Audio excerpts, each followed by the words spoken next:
Γεια σας, είμαι ο Δημήτρης, βλέπετε Joy. Είμαι εδώ μαζί με τη Χαρά. Γεια σου, Δημήτρη. Γεια σου, Χαρά. Και σήμερα έχουμε μια κυκλική προπόνηση από 5 ασκήσεις.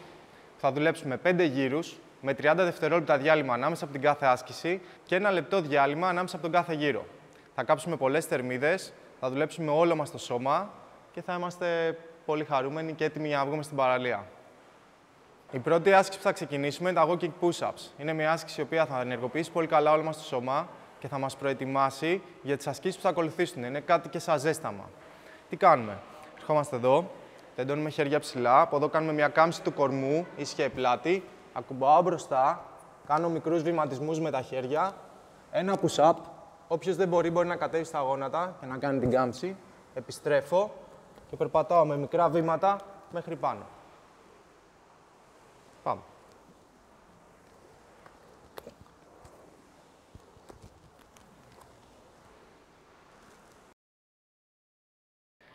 Δεύτερη άσκηση είναι καθίσματα με άλμα, με μία μικρή στροφή. Μία από τη μία, μία από την άλλη. Θα μείνουμε χαμηλά, η πλειομετρία, δηλαδή τα άλματα, θα δουλέψουν πολύ καλά τους τετρακεφάλους μας και τους γλουτούς μας. Θα νιώσουν τα πόδια μας πολύ καλά να δουλεύουν. Και η στροφή θα βάλει και στο παιχνίδι την κοιλιά μας. Ωραία, έτοιμοι? Ανοίγουμε λίγο παραπάνω από το άνοιγμα των ώμων. Κατεβαίνουμε, ακουμπάμε χέρια κάτω. Ο κορμός μας είναι ίσιος. Πηδάμε. Στροφή. Πηδάμε. Θα δείτε σιγά σιγά ότι τα πόδια θα αρχίσουν να καίνε.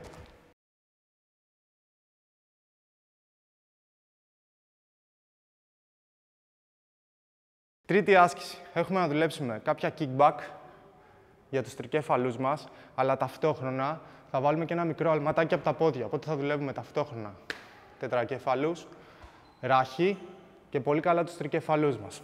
Θα χρειαστούμε 2 βαράκια. Αν δεν έχετε βαράκια, δεν υπάρχει κανένα πρόβλημα. Μπορείτε να δουλέψετε ακόμα και χωρίς βάρος ή να πάρετε 2 μικρά μπουκαλάκια με νερό. Ωραία. Για πάμε. Παίρνουμε τα βαράκια. Κάνουμε μια μικρή κάμψη του κορμού. Τα πόδια είναι ανοιχτά στο άνοιγμα των ισχύων. Φέρνουμε τους αγκώνες κοντά στα πλευρά. Και από εδώ, την ώρα που κάνω το αλματάκι, τεντώνω τα χέρια μου πίσω.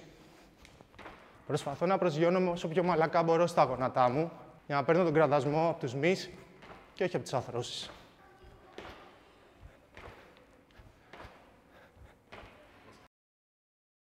Για την τρίτη άσκηση θα δουλέψουμε πολύ καλά τους κοιλιακούς, τους δικέφαλους και τους ώμους μας.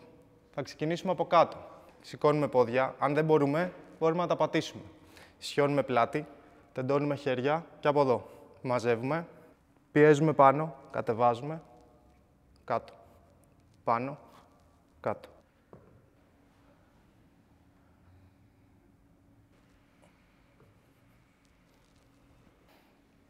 Μετά την προπόνηση, το καλύτερο γεύμα είναι ένα γιαούρτι υψηλής πρωτεϊνικής αξίας με πολλά αντιοξυδοτικά. Το Super Spoon έχει την απαραίτητη ποσότητα πρωτεΐνης για την αποκατάσταση των μειών σας και full αντιοξυδοτικά λόγω των super fruits που περιέχει. Εσύ, Χαρά, ποια γεύση πήρες? Ρόδι, raspberry και goji berry.